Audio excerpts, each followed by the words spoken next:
Hello everybody, what is up? My name is Zero Solstice, and now that we are basically all the way through this beta weekend event for Path of Fire Elite Specializations, I would like to go back and reevaluate everything that we have seen for the Scourge Necromancer Elite Specialization. So previously I had done a video of this nature with the information that was given to us through the live stream and all that, whether it was data mined or leaked, whatnot. Basically, all the information we had on the wiki in terms of accurate numbers and such. I evaluated that kind of stuff to get an idea of where the class was going. So now that we've actually had hands-on experience with the class, I kind of want to go back and update or rectify some of the previous assumptions or ideas with more concrete and actual analysis. So let's go ahead and dive right into it. So first up on the block, we'll look at the profession mechanics again, and that starts off with Manifest Sandshade. So this ability is really straightforward. It's placing your Sandshades, which are the major class mechanic of this elite specialization. It replaces Shroud with these, you can think of them like turrets or wells where you place them down in one location and they stay there for a while, and they continue to have effects based on your other profession skills. So the Manifest Sandshade has its own damage in the form of a small damage number and applying Torment and Cripple when you place it, as well as when you use your other abilities. So I decided to calculate all of the proper coefficients myself to get an idea of where all of these skills lie.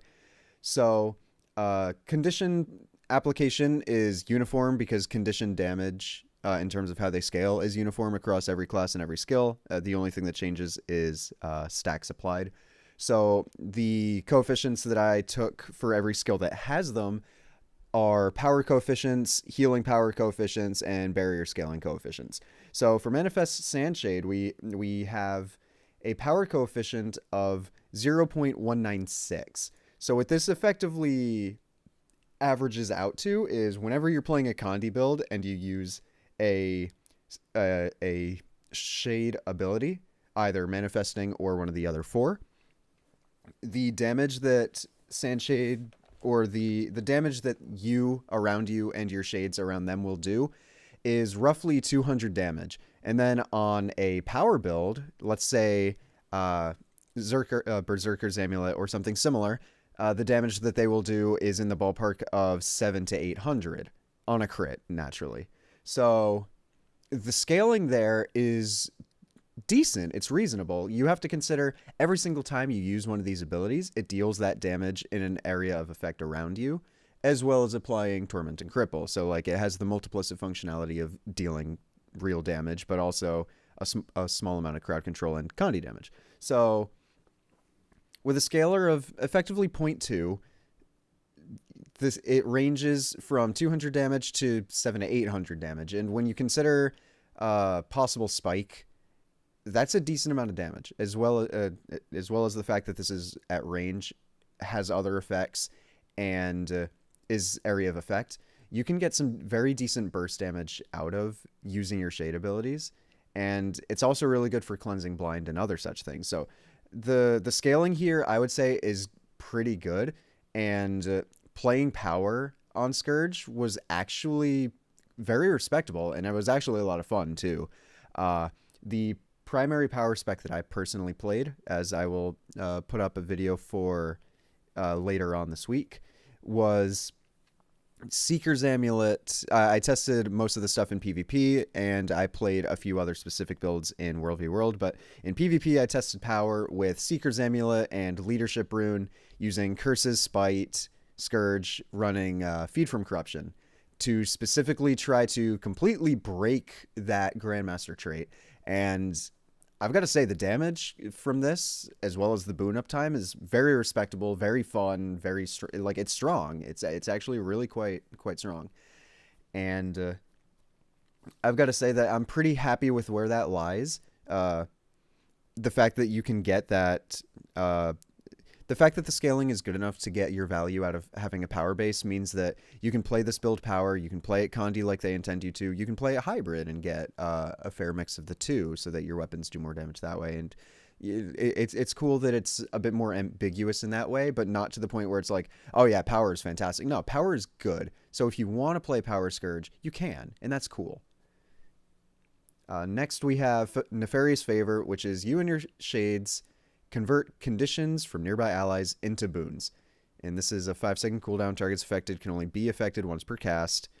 This ability so far is proving to be absolutely bonkers.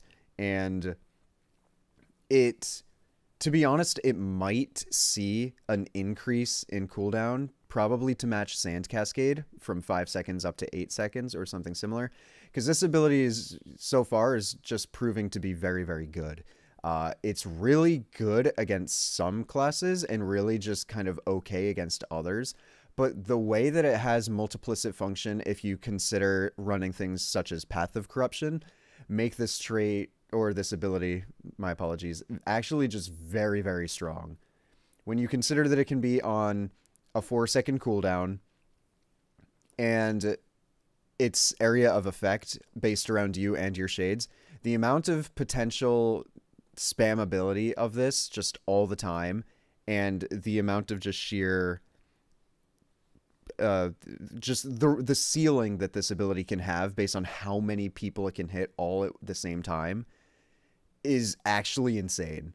The actual effect of this ability, you and your shades convert conditions, is very good, although it's in certain situations it's exceptionally strong, and in others it's almost negligible to a certain extent. So if you take the matchup of, say, Burn Guardian, this ability on its own is actually broken. There's almost nothing a Burn Guardian can do to kill you, because between your barrier allowing you to eat some amount of damage while waiting for this ability to come back off cooldown, and your heal, making it so that whatever damage actually gets through to you just gets mitigated anyway.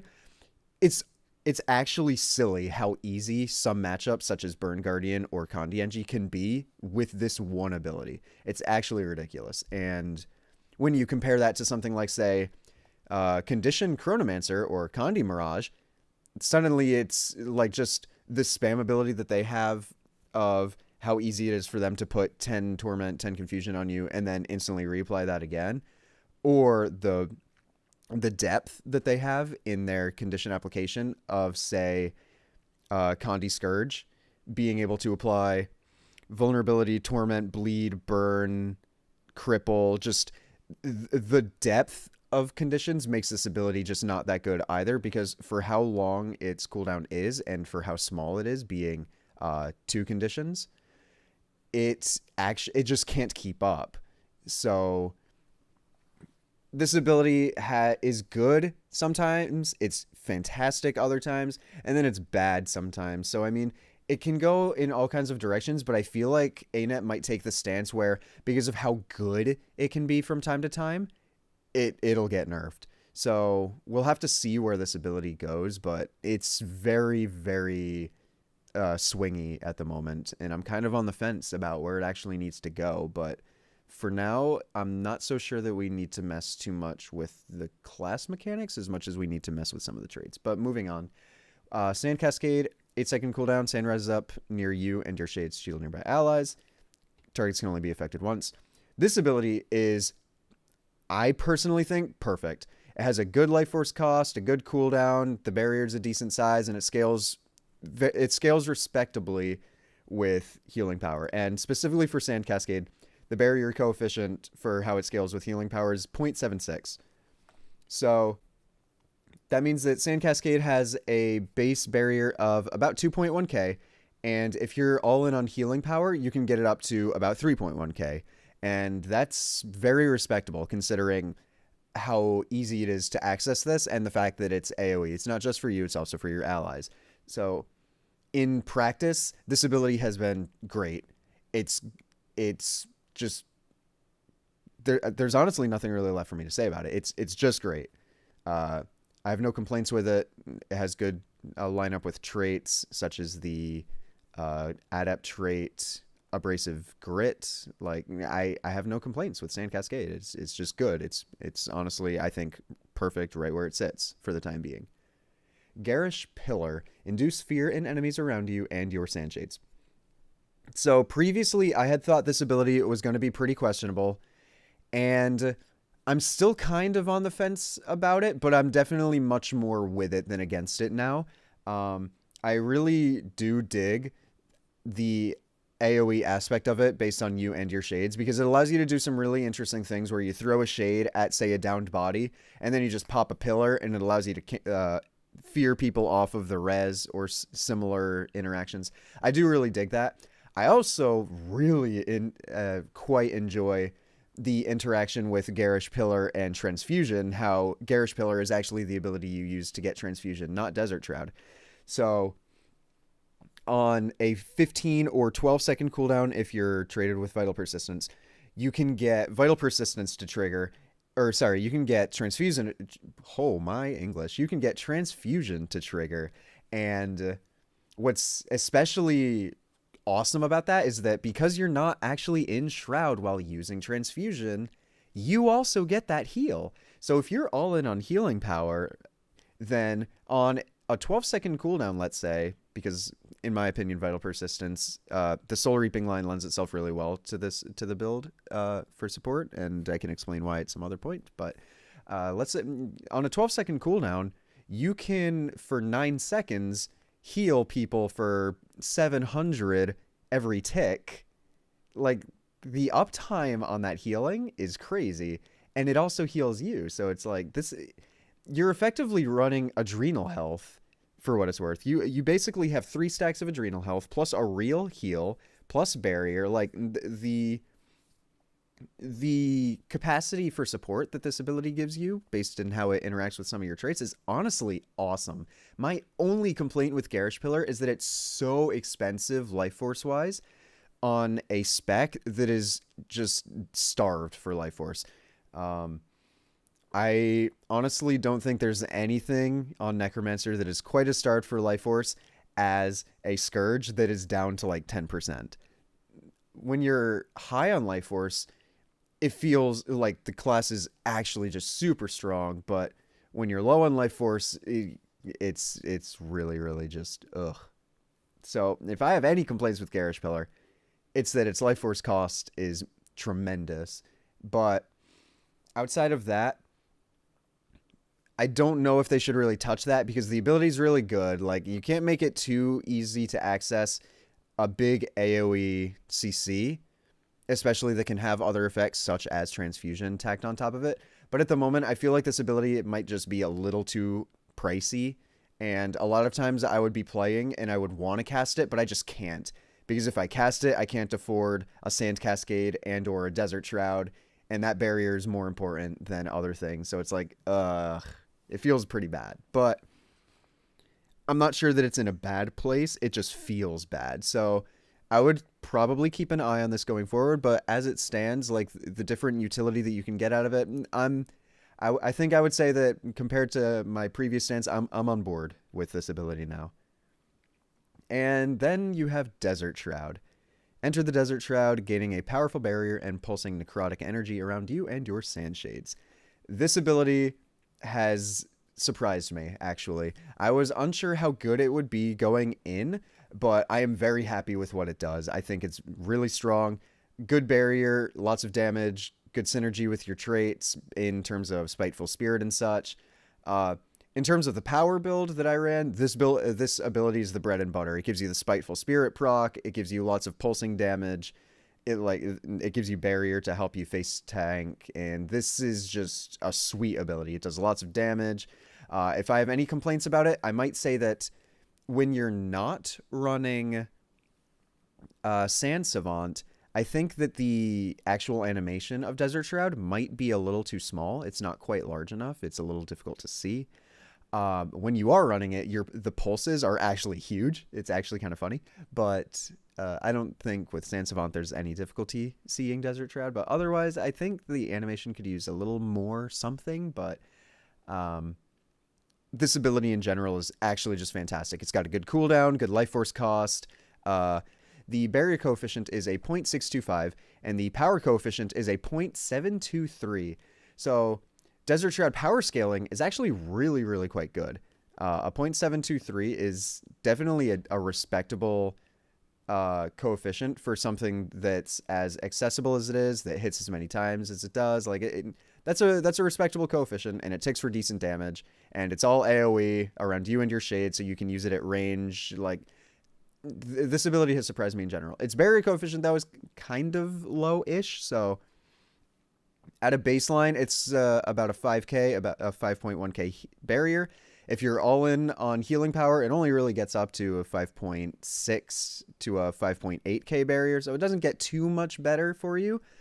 But in practice, that has proven to be fine in general, because for one, barrier has proven to be much better in practice than I expected, but also the builds where you're all in on healing power, you're also really, really high vitality and toughness, so making it so that barrier scales really well on healing power in every place that you can possibly self-apply it is potentially very risky, because it makes you too tanky. It makes you just too durable long-term, as I have some footage, which I will be using soon in a video, to show off just how durable the Scourge can actually be if you run a full support spec or something similar.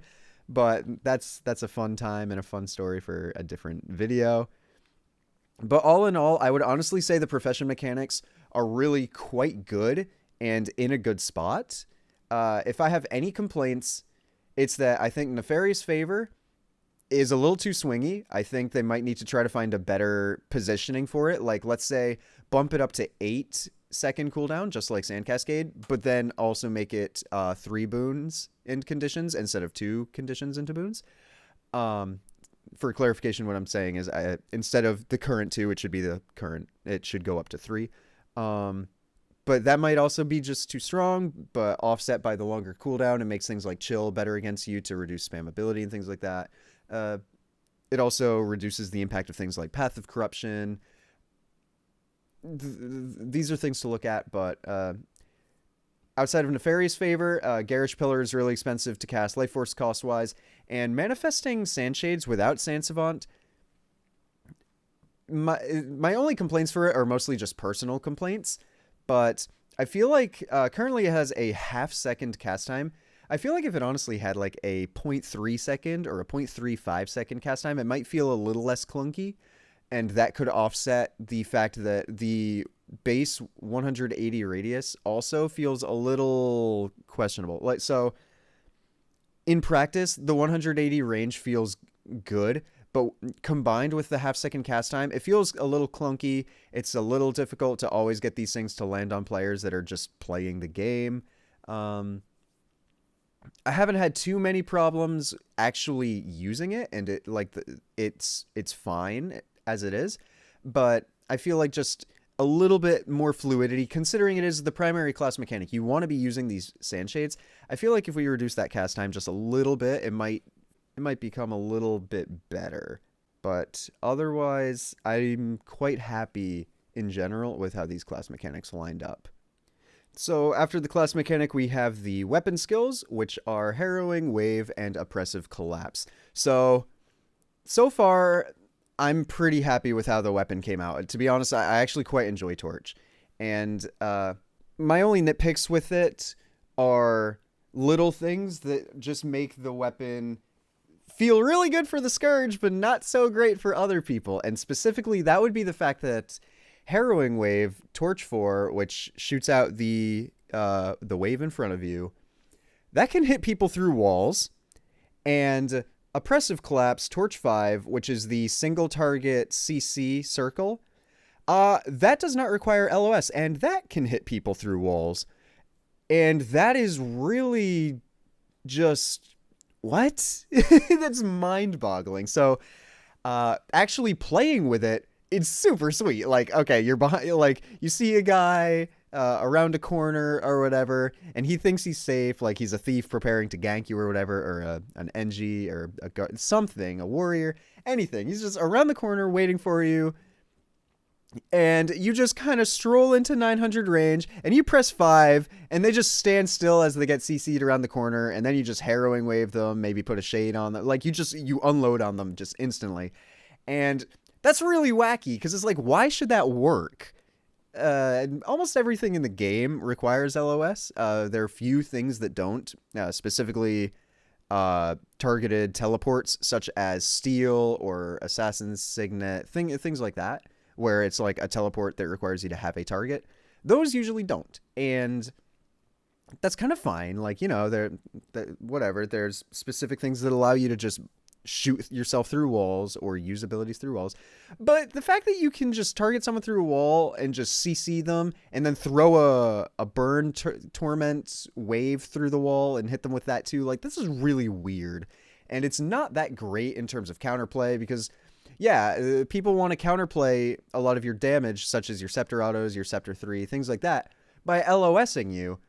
But then they could try to LOS you and they think they're safe, and you literally just walk into range, stand there, and press 5, and you knock them down through the wall, and then you just press 4, and you load them up with all kinds of conditions again. Like, there's not a whole lot of counterplay to that, and it's also just not terribly logical. Like, why does this stuff hit through a wall? Why am I able to oppressive clap someone through walls or over? And when I say through walls, especially in the case of oppressive claps, when I say, like, it doesn't require LOS, I mean specifically if someone's on top of a tower. Like, let's say that someone's up on a tower wall in World v World, you can hit them with this. If they're behind that wall, let's say that you have them targeted and they just went through the portal to get behind the gate to safety, you can still hit them with this. And that's just weird. Why does that exist? That's not... It's just... It's inconsistent with the approach that most of the rest of the game takes, and that's just not necessarily a good thing.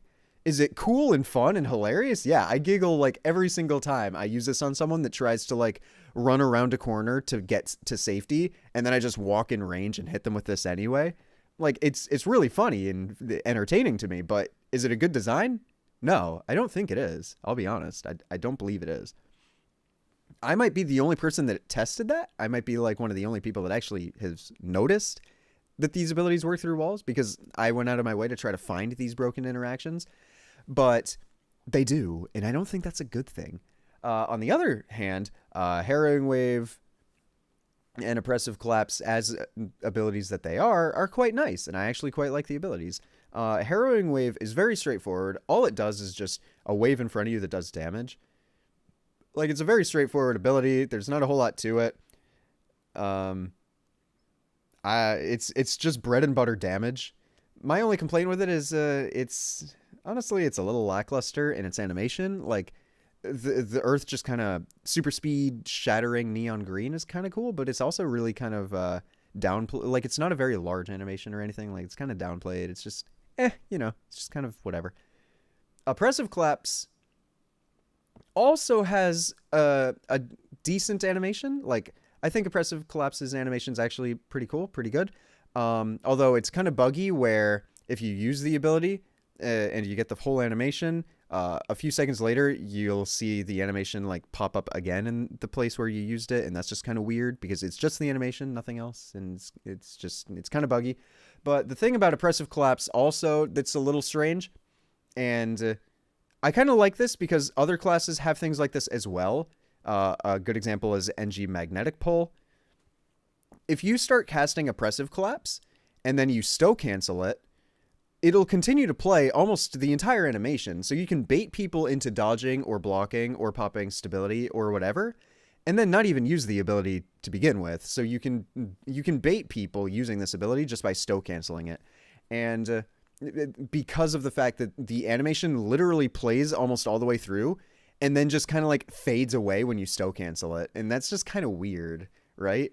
Like, similar abilities that do this would be like, you can stow cancel Executioner Scythe, or you can stow cancel Chill to the Bone to try to make people think that you're going to use the ability and then waste cooldowns of some sort in reaction. But Oppressive Collapse is really weird in how it works, because it literally plays the skills animation up until you stow cancel it. So it's just kind of weird how it functions. And I'm not saying that's a bad thing. Other things like it exist. It's just kind of weird.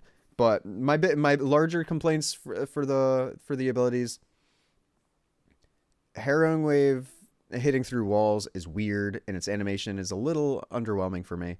Oppressive Collapse, being able to hit anyone anywhere within range, whether you have line of sight or not, is really kind of wacky and pretty broken, and just not consistent with the rest of the game.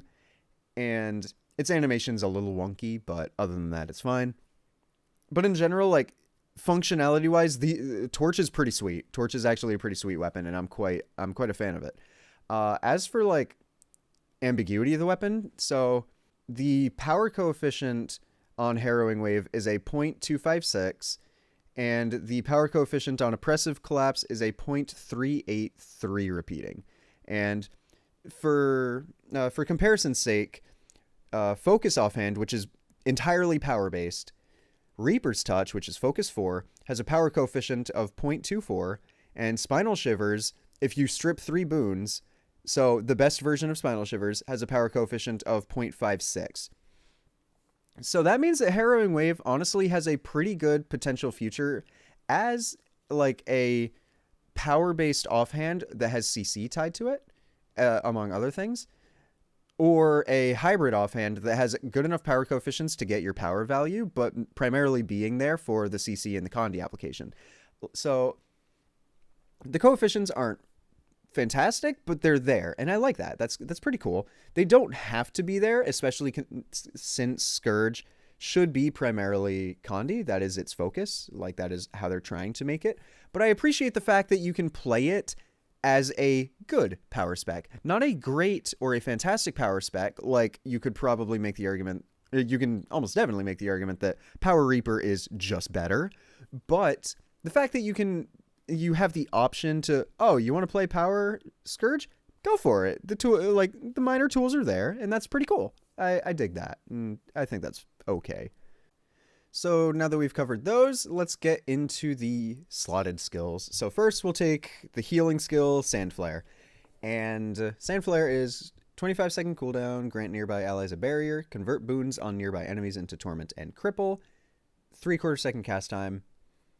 I have to say, I'm a big fan of this heal. I've been having a lot of fun with it. I've been having a good time with it, and it's sweet. It's a really sweet heal. So specifically, the coefficient for the ability is, it has a healing coefficient of 1.1 and a barrier coefficient of 1.51. So these are very respectable healing power coefficients. So by comparison, Consume Conditions has a 1.0 healing coefficient on the actual heal, and then each condition that you consume after that, the heal for that is a coefficient of 0.1. So if you compare these two, Sandflare having a 1.1 and a 1.51, Sandflare can just do a lot. It won't heal you, just net health heal you for as much as a fat Consume Conditions can, but it also has a way better cast time. It's better for your allies. It has some enemy-based utility in converting their boons. This heal does a lot, and it has really good scalers. So in proper builds, I've been a huge fan of this heal so far. I want to say on a baseline, its barrier is about a 4K barrier roughly, and on the high end, you can get it up to a 6.2K barrier with a bunch of healing power, and that's crazy, right? That's when you consider the actual heal of this skill also scaling with healing power, you're talking like a 4.6 or a 4.7K personal heal, and then a 6.2K barrier on top of that for you and all of your allies that are within range. And then if you feel like throwing a Sand Cascade on top of that, you're giving everyone, yourself and everyone around you and your shades, a 9K total barrier. Like, it's crazy, right? You can get some really fat value out of this stuff.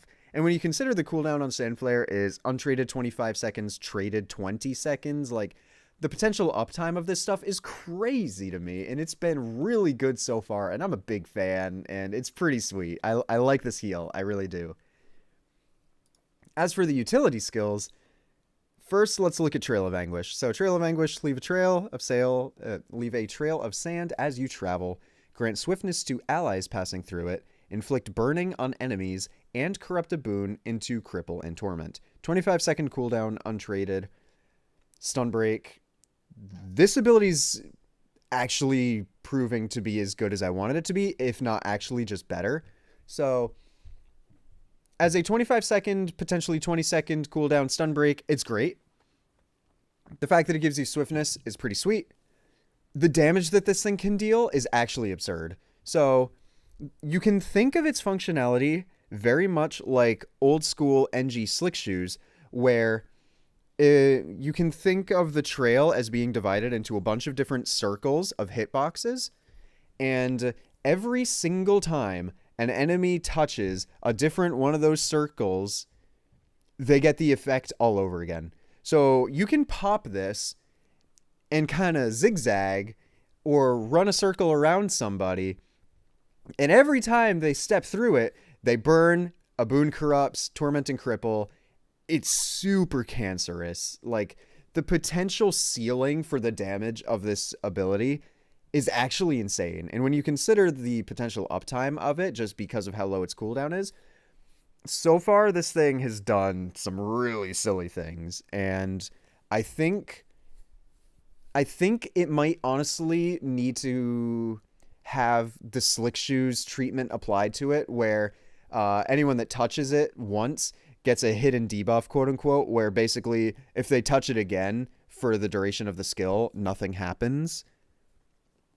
But so far, like, when this ability is bad, it's still good because it's still a stun break. And when this ability is good, it's actually just bonkers because you can just straight up melt somebody with this. If somebody touches this thing 4 to 5 times just because they happen to run through it in some way, shape, or form, or you just run it around them a bunch, we're talking, there go all your boons. There's 4 to 5 stacks of burning. There's a bunch of torment. Like, just the stuff that this does is pretty crazy in certain circumstances, and it might need some toning down because it's a ton of damage.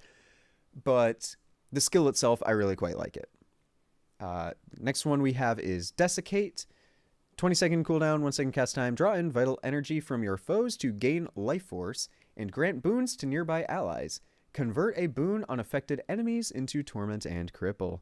So my major complaint with Desiccate is previously I had figured that Desiccate would be your way of managing life force, and that you can run Desiccate, and if you're surrounded by a bunch of dudes, then you get a bunch of life force back. That is not the case. Desiccate actually, no matter what, no matter how many targets are around you, whether it's a full 5 target enemies or literally 0, will always give you 10% life force. And I really don't like that. On a 20-second cooldown, traded 16 seconds, you can make the argument that the uptime allows you to maintain a relatively decent amount of life force. I disagree. If you're running this ability, it should have the theology that they implemented with Reaper built into it, where Reaper Shout scaled based on the number of enemies around, because of that concept that the more enemies you have around, the more effect that you need out of some of these abilities. Because if you're fighting one person, they don't need to do a ton. But if you're fighting a lot of people and they still don't do a ton, then you're getting just horrible equity. And that leads to the cases where Necromancer just gets completely steamrolled because, oh, you have 4 people on you inside of your 4v4 or whatever, and you're just getting trained out. Oh, there's nothing you can do about it, whatever. And that sucks. Like, Reaper was good about that, because it's like, oh, there's 4 people around you. Here, your stun break's on a lower cooldown, your Condi transfer's on a lower cooldown, your damage reduction's on a lower cooldown.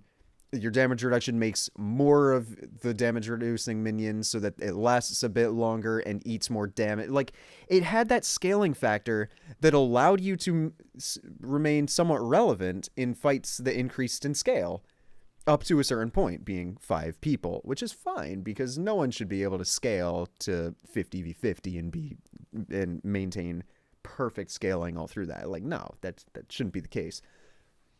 But Desiccate, especially with a 1 second cast time, just by having this thing on your bar, you're taking a risk.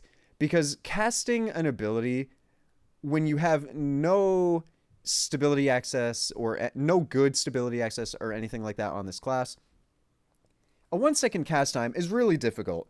Just look at all the times people screw you when you try to cast a consume conditions. Like, even in practice, just trying to cast this myself, it got interrupted all the time when I was trying to cast it inside of a group of 2 or 3 people or more. And that sucks, right? Like, it's already a liability that you'll even get to fully cast this thing. If I'm getting to fully cast this thing inside of a group of 4 people, and all I'm getting is 10% life force back, I'm dead. And that sucks. I would gladly take a version of this skill where if there's no one around, it gives you 0 life force. And if there's 5 people around, it gives you, let's say, 35%. I would take a reduction of the 10% down to 7% if it actually scaled. Because in the situations where you need to use your life force, you need to be gaining a lot of it. So in the situations where you're just spamming Sand Cascade for yourself and your teammates off cooldown, or you're just spamming Nefarious Favor for you and your teammates off cooldown because you're in a team fight surrounded by a bunch of people and you just need these supporty effects as much as you can, you need the life force to go with it. Scourge is extremely life force intensive and it just doesn't have a lot of ways of building it. So if Desiccate could actually be better at doing that job, I would be thrilled.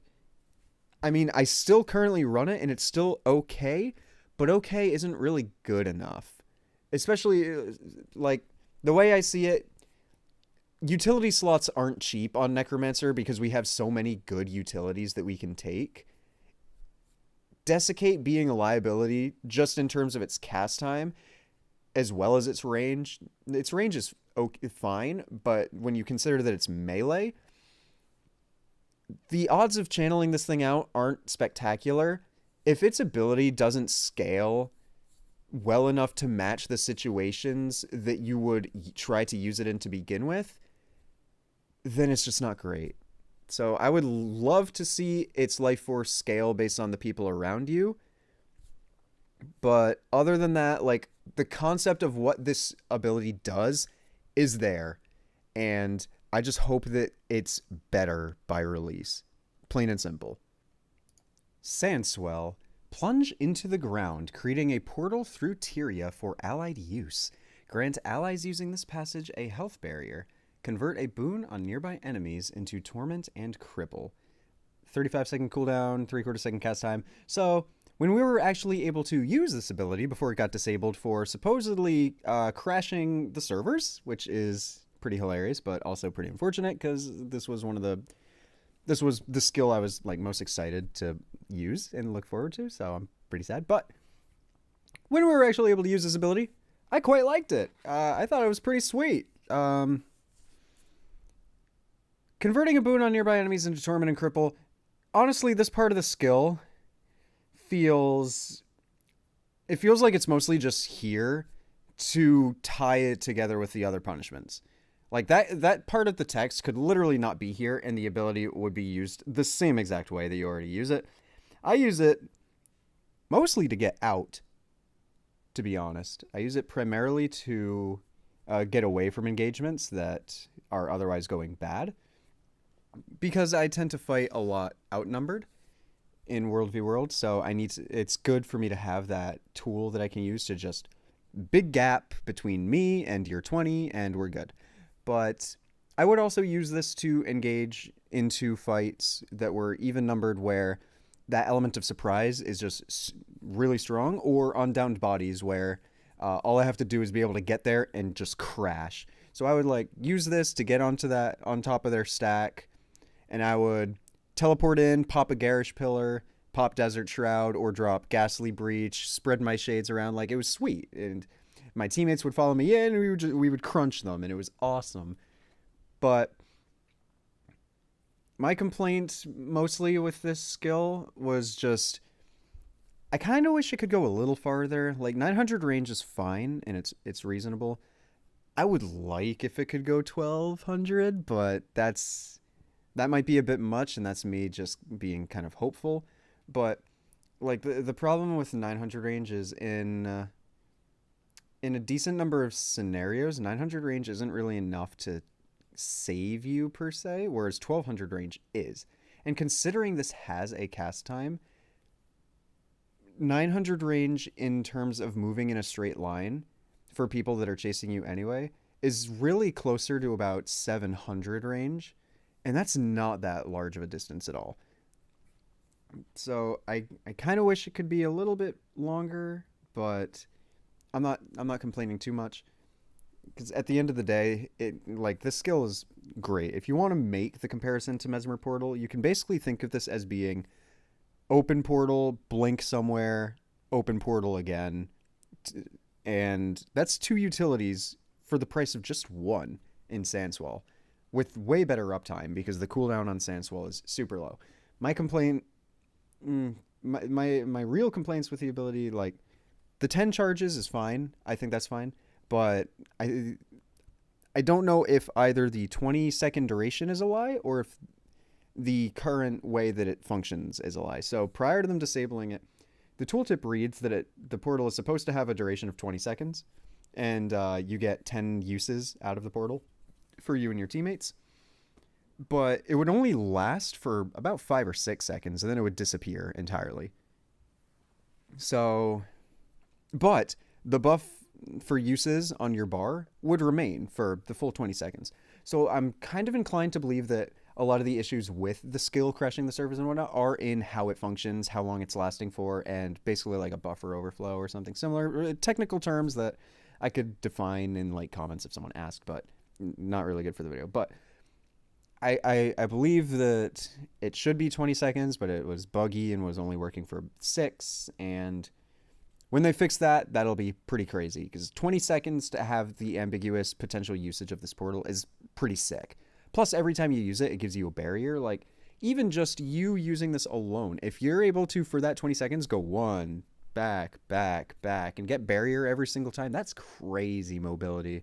It's a bunch of free durability through the barrier. Like, that's cool stuff.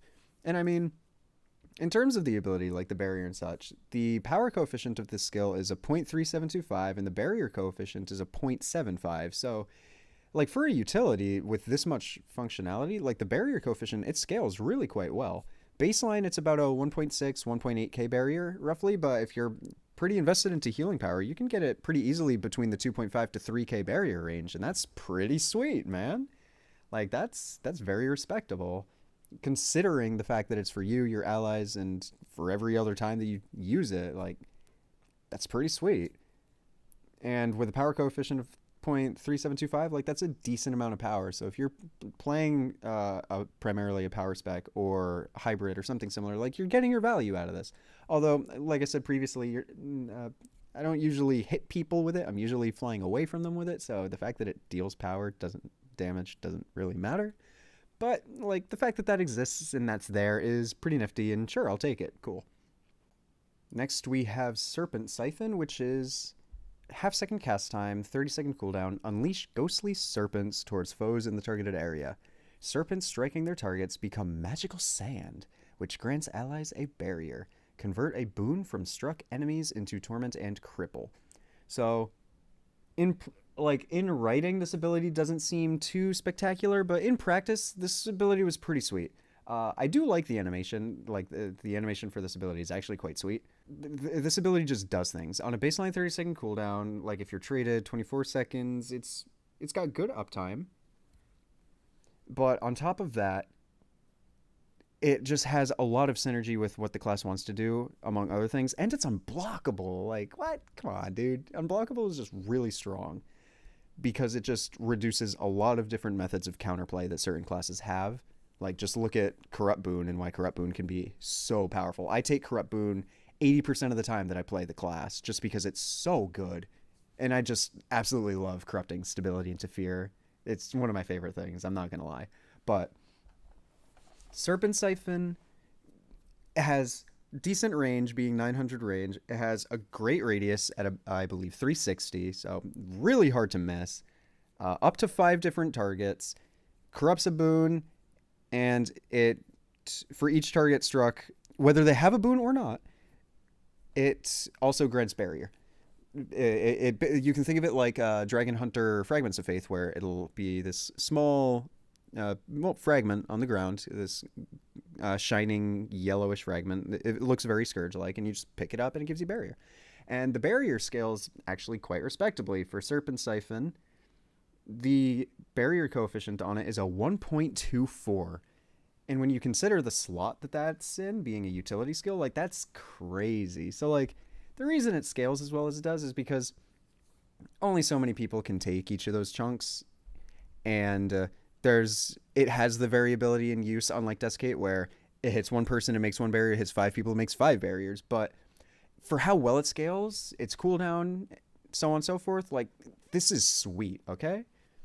Like, this is a very respectable barrier size. We're talking like 3k barriers pretty easily. So it has a base of about 1.3k, but with a scaling factor of 1.24, I mean, this thing can get up to 2.5 to 3k barriers very fast, and that's really, really strong, especially when you consider certain things like Abrasive Grit, where whenever someone gets a barrier, they also cleanse a Condi. So Serpent Siphon surprised me. I wasn't expecting it to be as good as it was, but I'm actually pretty happy with how it functions, and I think it's pretty sweet. On the other hand, the elite skill Ghastly Breach. 75-second cooldown, 3/4 second cast time, breach into the Realm of Torment for a brief time, granting might to allies and slowing enemies. Convert a boon on enemies into torment and cripple each pulse. This was honestly probably the biggest letdown out of the new skills for me. Pretty close to Desiccate, but the reason, and it's still a good skill, don't get me wrong. Like, most of these utilities are like inches away from being really, really good skills, if they're not already really, really good skills. But Ghastly Breach let me down the most just because it doesn't move. I thought that Ghastly Breach would move with you. I was hoping that Ghastly Breach would move with you, and it doesn't. So what Ghastly Breach pretty much looks like to me is it really just looks like an uninspired Plague Lance. It's just a second Plague Lance. But instead of just incrementally applying more and more cancer to some group of individuals standing in it, it just converts stuff, grants might to allies, and slows enemies. And that's it's pretty anemic. I mean, it doesn't last very long. Sure, it's on a good cooldown, like, it's on a pretty spammable cooldown, but it doesn't last very long. If your opponent isn't doing anything, then all it does is slow them. But I mean, slow is very powerful, but still, all it does is slow them. It doesn't move with you. The combo field is just a dark field, so it doesn't matter too much. Like, it's just more of the same for Necro. I was disappointed with this. Like, my problem with it is, in all the places where Ghastly Breach is good, Plague Lands can be just as good, and we already have Plague Lands. So I wish Ghastly Breach just did something different. It's that simple. Like, do I like the skill? Yeah, it's pretty good, but it just doesn't do anything special. It's not that great. It doesn't feel very elite-y. Like, it only lasts for 5 seconds, and all it does is convert some boons and put slow on people. That's it. Like, was this ability really strong with the Condi build? Yes, but that's because the Condi build is overtuned, and I'll get to that more later. But in most other situations, like, I'd rather just have Plague Lands, because you know what else is really good with the Condi build? Plague Lands. And Plague Lands is really good at actually killing downed corpses, not just making it easier to kill a downed corpse. So, as well as all the friends that are around them. So, I mean, I don't know. I can't honestly say that I think Ghastly Breach would be balanced if in its exact current text it also moved with you. But I wish that, say, 240 radius, 220 radius, something like, make it respectably smaller to force you into some more dangerous positions, but make it move with you, right?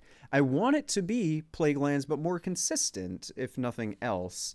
Like, it'd be cool if, oh yeah, Plague Lands has a way higher ceiling, but it's stuck on this spot in the ground, whereas Ghastly Breach does a more anemic effect, but it's much more consistent in the fact that it moves with you. It's a moving dark field with you, and it has more synergy, quote unquote, with a lot of things that you do, because converting boons and also granting might to allies. And that's the other thing.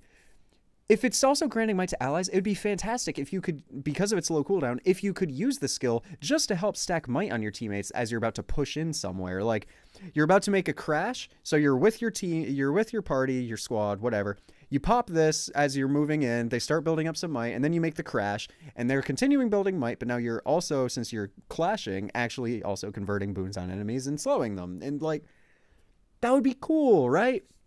And then people can leap out of it too. People, like, as you're pushing in, if you have, say, guardians with you, people can leap out of your moving dark field to apply area blind. And that makes the crash better for you on the forefront. Like, that's cool, right? That would be interesting and, like, more dynamic. Whereas what it currently does is really just, you either put it on yourself defensively or you put it on a downed body. But otherwise, it doesn't do much. It really doesn't. And I would like to see it changed. I would like to see it reworked a bit.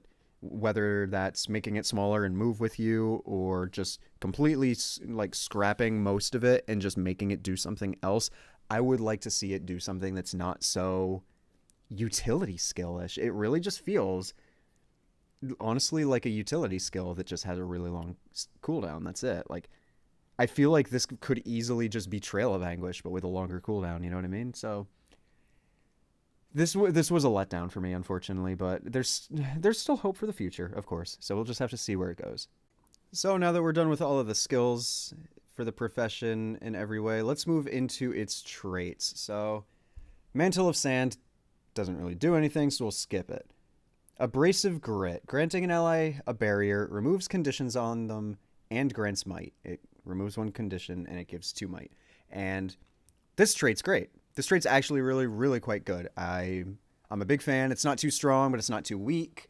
It helps the support roll out quite a bit, but it also allows you to give up some amount of damage or direct sustain through Nourishing Raw and Fell Beacon for a bit more utility for yourself. Like, oh, I'm a bit better against Condis, but now I don't do quite as much damage, so it's kind of an ebb and flow. But I'm quite happy with that. That's good. That's trade-offs, and this is a powerful trait. Fell Beacon. Torch skills gain reduced recharge. Gain expertise based on your condition damage. So this trait is good.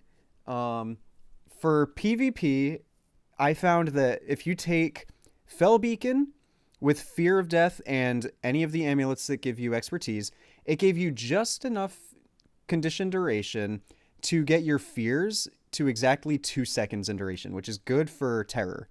And I found that, like, that small perfect balance was actually really sweet, because that's, like, another added reason to run this for that extra expertise.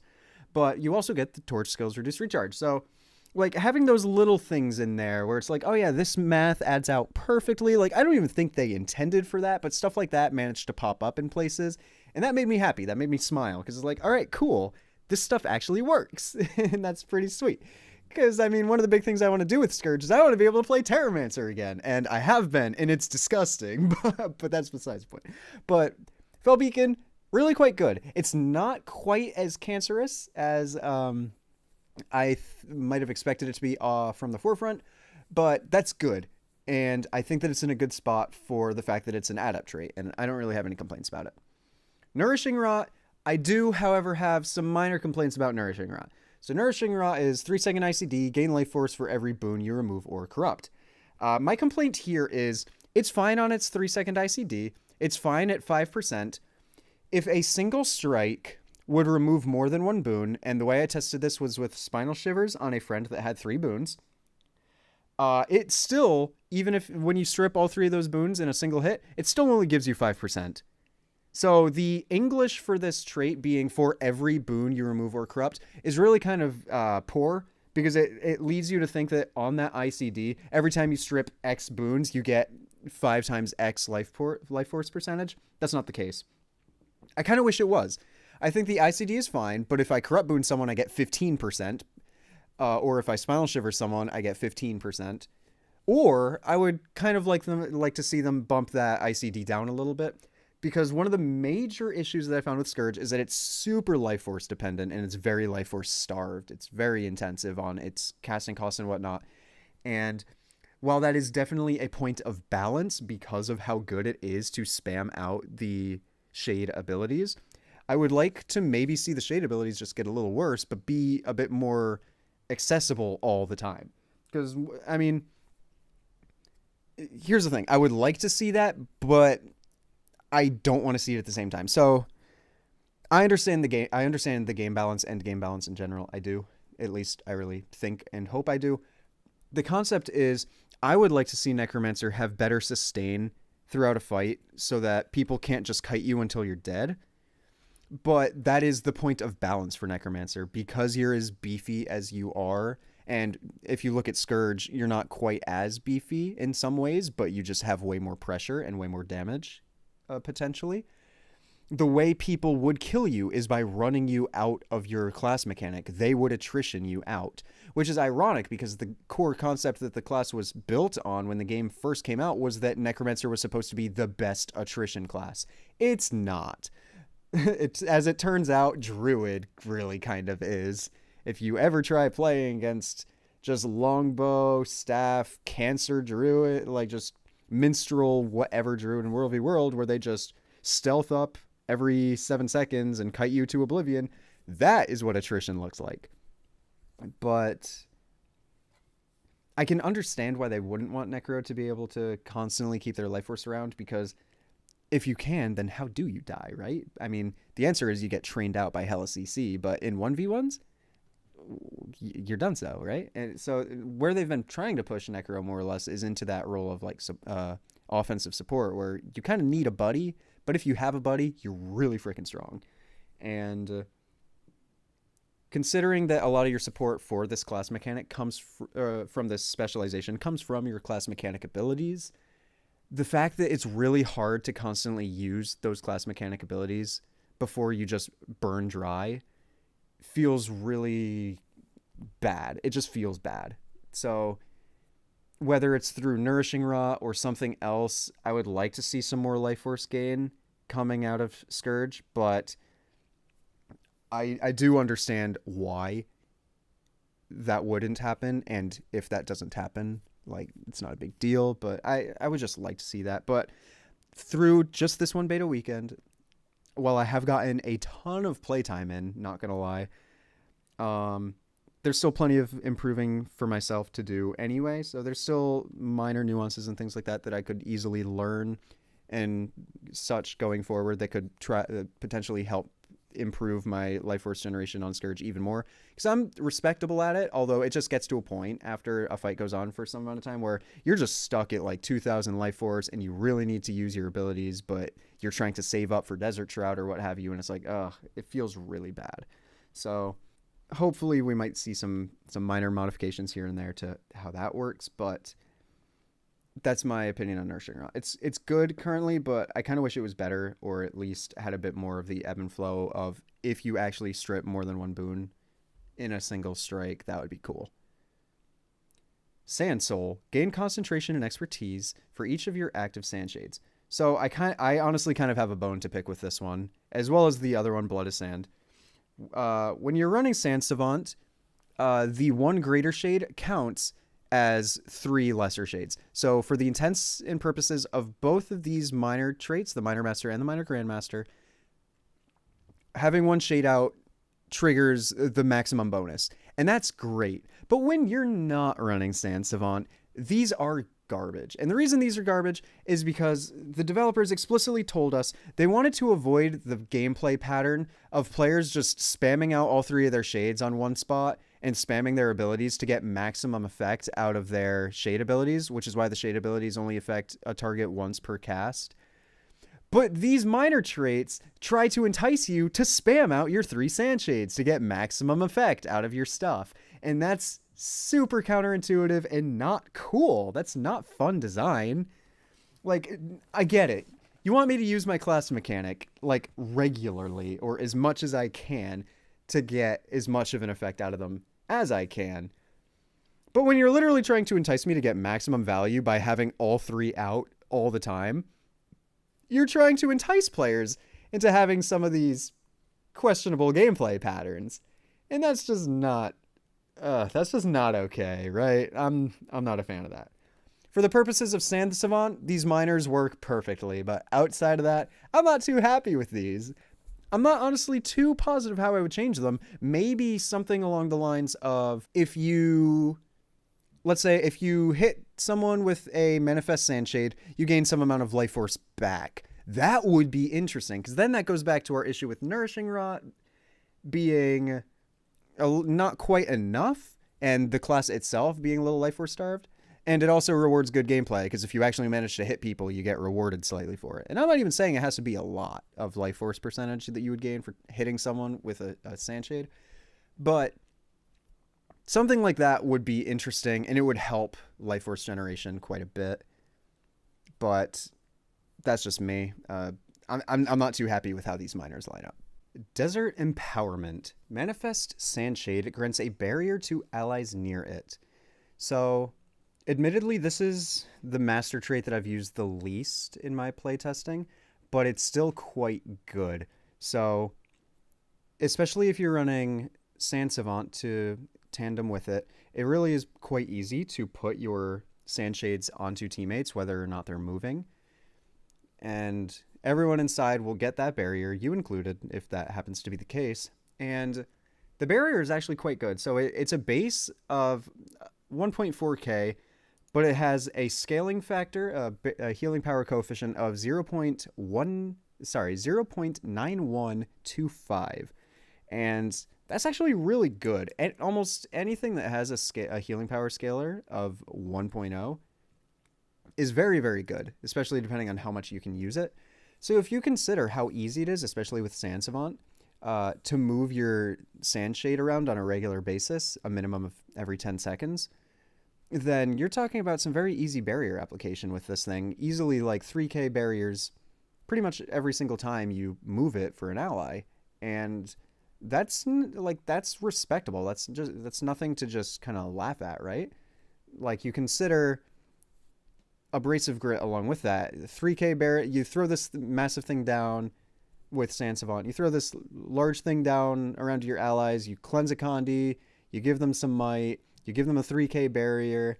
Like, there's some very decent stuff going on with this. And I do think that while it might not be as good as the other two traits, arguably, it's definitely strong, and it has its uses. The other two traits I have spent a decent amount of time using, and they're a bit more ebb and flow with each other. There's Sadistic Searing and Unending Corruption. So Sadistic Searing is punishment skills gain reduced recharge and cause your next Manifest Sandshade to inflict burning on foes near it. So this master trait is really good because it does two things. Like, you can say that it does two things. It makes it so that manifesting Sandshades inflicts burning, and it makes it so that your punishment skills have reduced cooldown. And the reason you can kind of separate those two is because if you don't entirely care about having your Sandshades do something specific, then you can take this trait purely for the fact that it reduces the cooldown on punishment skills. Because that alone is powerful if you're running a bunch of punishments. So I would bounce between Sadistic Searing and Unending Corruption purely for that reason in a support build that I've been testing in World v World a lot. And for that reason, I might say the Sadistic Searing is maybe a little bit better than the other two options, but at the same time, it's also a lot less consistent than, say, Unending Corruption is, and that's because the Sadistic Searing buff that you get after using a punishment skill only lasts for 10 seconds. And since that means that you can't prime a shot for the future with your Sandshades, it makes the actual functionality of a decent number of the punishments arguably worse, because this entices you for damage purposes to use some of your Sandshade or some of your punishment abilities offensively, but a lot of them you want to use reactively. Like Sandswell, I feel you don't want to use in most situations other than full offense team-wise or defensively, at which point this doesn't matter. Trail of Anguish, I feel you should kind of use it primarily as a stun break, even though it does deal great damage. I think you should use it reactively, not necessarily proactively, at which point Sadistic Searing gets worse. Desiccate, I wouldn't run on a Condi build necessarily. I don't think I would honestly really run it on a Condi build, at which point, what does it matter with Sadistic Searing? And Serpents are good, and I like them, but in a build where I would want something of Serpent's effect, I feel like I would probably just rather run Corrupt Boon, at which point Sadistic Searing doesn't do anything. And then for Ghastly Breach, I mean, Ghastly Breach is the most proactive of all of them, so Sadistic Searing is fine there, but then at the same time, Ghastly Breach is also just kind of eh. Like, it's good, but I'm not a giant fan.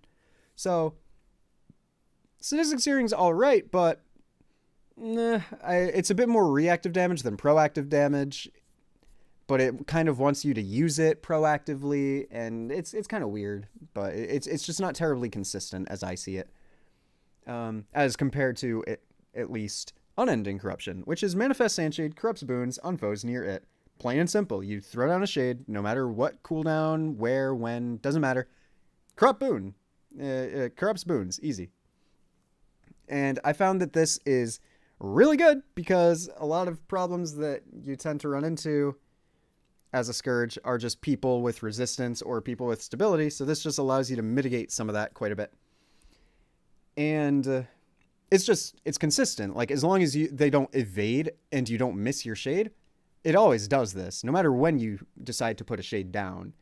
And compare that to Sadistic Searing, and this is just way more ambiguous and way more consistent in its functionality. And that is something I appreciate. I think I would say I use Unending Corruption the most, but I use Sadistic Searing heavily just for the punishment cooldown recharge, to be honest. And Desert Empowerment I definitely use the least. So finally, we move into the Grandmasters, and this is where things get a little bit more difficult. So, starting with Sand Savant, you can summon only one shade at a time. This greater shade has reduced recharge, you affect more targets, and influence a larger area with shade skills. A greater shade counts as 3 shades for related traits, so that would be the Masters. The problem is, Sand Savant, as I have seen so far, doesn't actually count as 3 shades for related traits such as Unending Corruption, Sadistic Searing, or Desert Empowerment. Meaning, if I throw a greater shade on someone with Desert Empowerment, it still only gives them a 3k barrier. It doesn't give them a 9k barrier. And, I mean, you can see why. That would be absolutely bonkers. But, you know, it kind of says it should do that, and it doesn't.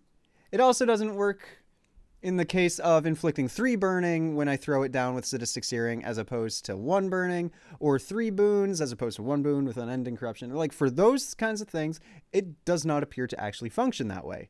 But for Sand Soul and Blood of Sand, the 2 minor traits, it does. So, that's a nitpick and that's a complaint. On the other hand, Sand Savant makes the class mechanic work so much better. It makes it work so fluidly. The radius increase from 180 to 300 is hugely noticeable when you're just moving around in a fight, giving your teammates Connie Cleanse and Barrier and other some such utility and support. Sand Savant makes it so much easier. Like, the difference is almost night and day.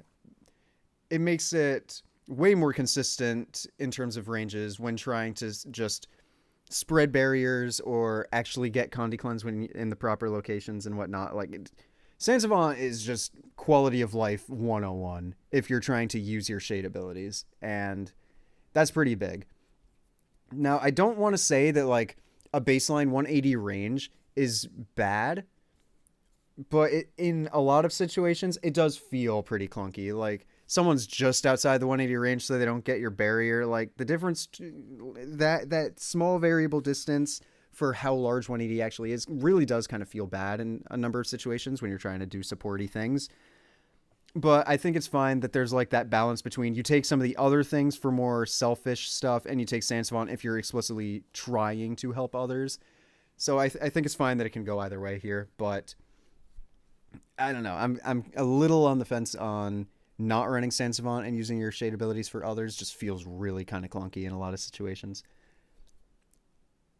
Other than that, though, I really do like Sand Savant. Like, it's good. It has its purpose. It's good at its purpose. It makes me happy. It's cool. And in terms of a player-for-player equity, enabling you to help up to 10 people as one person also just makes the value of your life force so much greater, because now you're giving barrier to so many more people. Like, it's crazy. So I am a fan of Sand Siphon. I do quite like it, especially for its role, and that's cool. That's good, and I think they did a pretty good job here. Although I'm not sure if it's supposed to work properly with the master traits. Currently, it kind of doesn't, so maybe we'll see that change. Demonic Lore. Torment you inflict deals increased damage and causes your foes to burn. This trait is about as broken as I expected it to be. 33% damage is proving to be a little too much, as some people like myself kind of figured from the get-go. I personally feel it should be 20%. I feel like we should probably take smaller steps. One of my decent necro friends thinks it should be 15, but I feel like that's a little steep for just all at once of a change. I think it should be 20% damage for Torment instead of 33, and the burn is generally fine. But my bigger problem comes from the combination of Demonic Lore with Doomfire. And the problem with that is that Doomfire applies burning every single time you use any shade ability, not just Manifest Sandshade. And I went in with the impression that only Manifest Sandshade would cause the burning proc of Doomfire, which, if you think about it, feels kind of anemic for a Grandmaster trait. But on the flip side, the fact that it applies burning on every shade ability currently in the beta weekend is actually just bonkers. The amount of damage that you're able to do just instantaneously is ridiculous.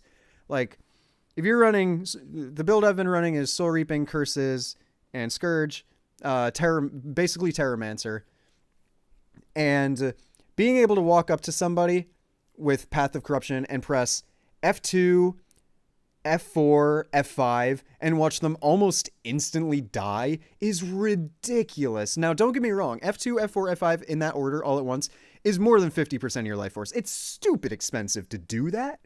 But if you consider the fact that you basically one-shot somebody for it, like, ugh, God, dude, it's so gross. The Condi bomb that Scourge has currently is insane. And the brevity of it being about 6 conditions wide makes it really hard for Singular Strip to actually fix it. Things like Nefarious Favor have a hard time dealing with Scourge. Contemplation of Purity is good, but Smite Condition is bad. Things like that. Resistance is good, but hey, guess what? They're probably stripping that. So currently Scourge is extremely strong as a condition build, and I feel like some of its damage can come back considering how much utility offensively it has. I definitely think that it can do a little less damage and be fine. Although I would like to say that in doing that, now would be a great time to simply split the skill. Because I think that it's great that Necro has a potential home in PvE where they can do a ton of damage, but it's too much for player versus player action. So 33% in PvE, sure, go for it. I'm cool. I'm fine. Let's rumble, right? But for PvP in World v World, I definitely think it should be about 20%. It's too high at the moment. The damage, the burst is just crazy. And the uptime of being able to just reapply a lot of this stuff using your shade abilities, like they cleanse it and you just instantly put more torment on them. It's too much, I think. It's too much. Feed from Corruption. When you remove or corrupt a boon from an enemy, gain that boon. I've been really enjoying this trait. I made a PvP power build that uses this trait, and I made a World v World support build that uses this trait, and I've been really happy with what it's able to do.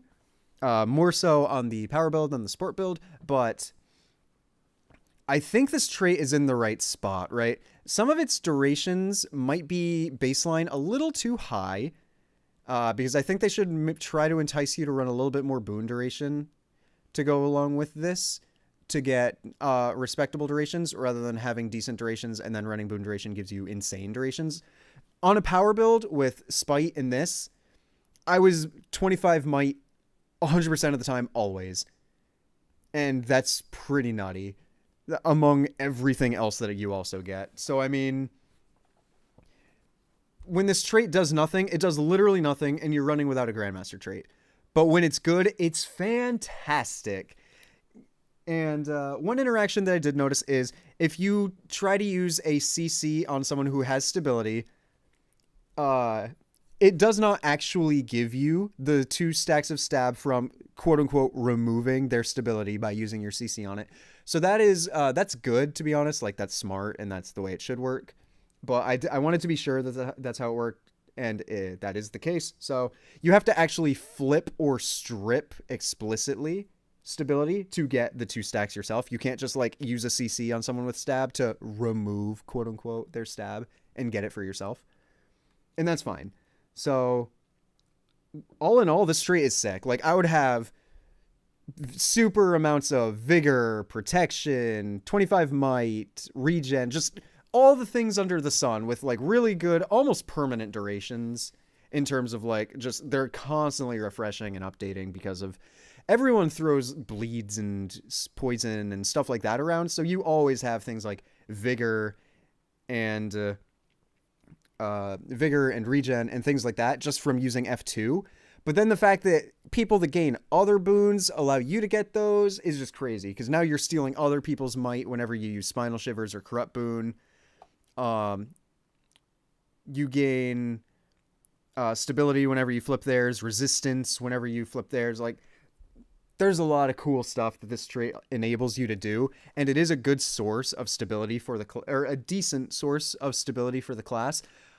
But in general, I think I would like to see Scourge become a little less of a ragdoll and deal a little less damage, personally. But the problem is we do a little too much damage at the moment, but I don't necessarily... We're supposed to do a lot of damage. That's the point of Scourge. We lose a lot of our baseline defenses to be able to do more damage. And I don't necessarily want to see our damage go down without some form of compensation elsewhere. So I would like to probably see either us become a little less of a ragdoll or gain a little bit more built-in Scourge life force gain somewhere. I would say that's kind of where I want to be, personally.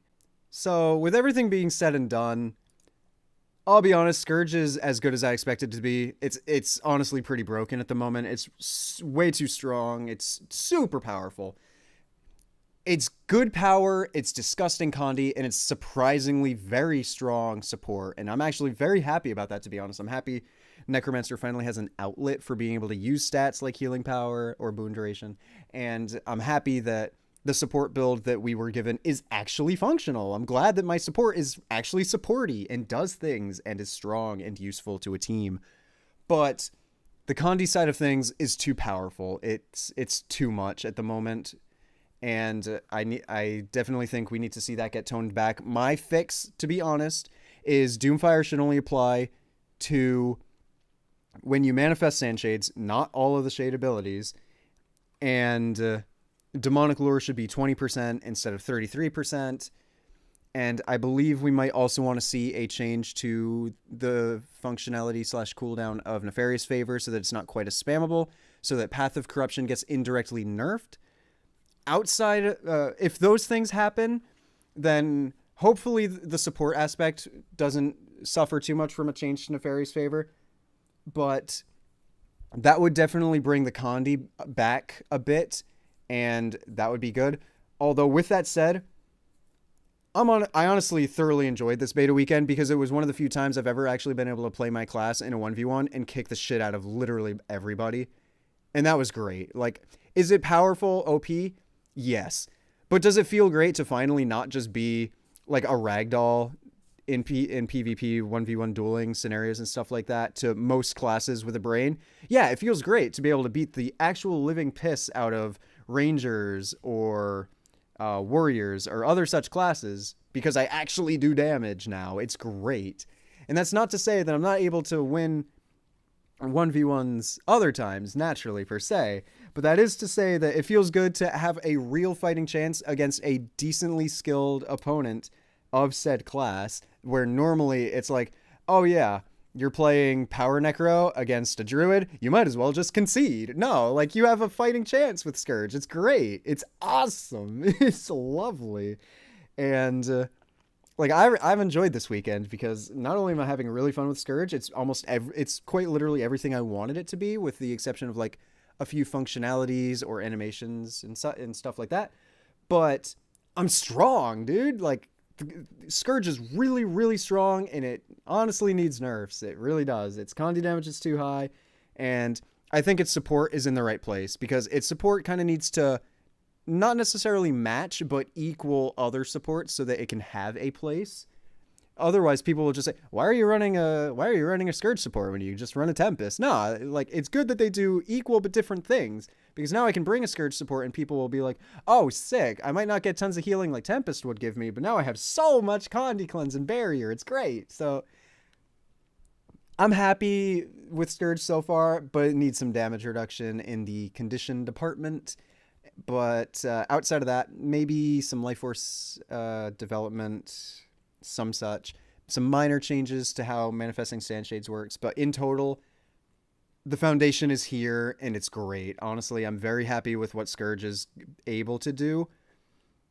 My only minor nitpicks are things like, I wish it was better in the stability department. I wish Ghastly Breach was better / cooler / different. I wish Sandswell wasn't broken and I could use it. I wish Condi wasn't completely broken so that, people didn't bitch about it all the time. But I think the framework is here for something very good. And my hope is that when everything gets toned down, because with the exception of, I would say, Tempest and Renegade, everything that just came out is power creep to hell and back like I expected it to be, and it all needs a whole bunch of nerfs and quality of life tweaks and things like that.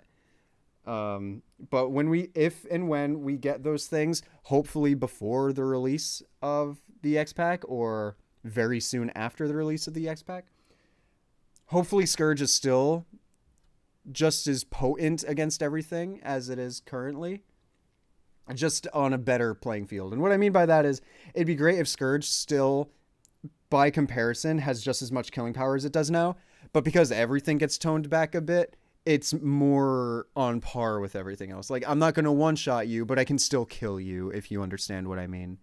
So my hope is that we reach that point with the class, but at the moment, I'm very happy with Scourge, and I hope they manage to tweak it in all the right ways, bring it down a peg, and just, I want this to be just really, really good. And so far, it's almost there, and I'm very happy with that.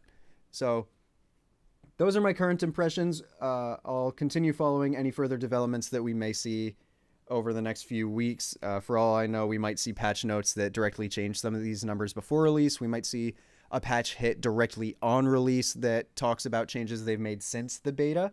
Odds are we're just going to have to keep our eyes open for when this stuff actually goes live to see what has changed and what hasn't, and then just compare that to what we know what we knew previously.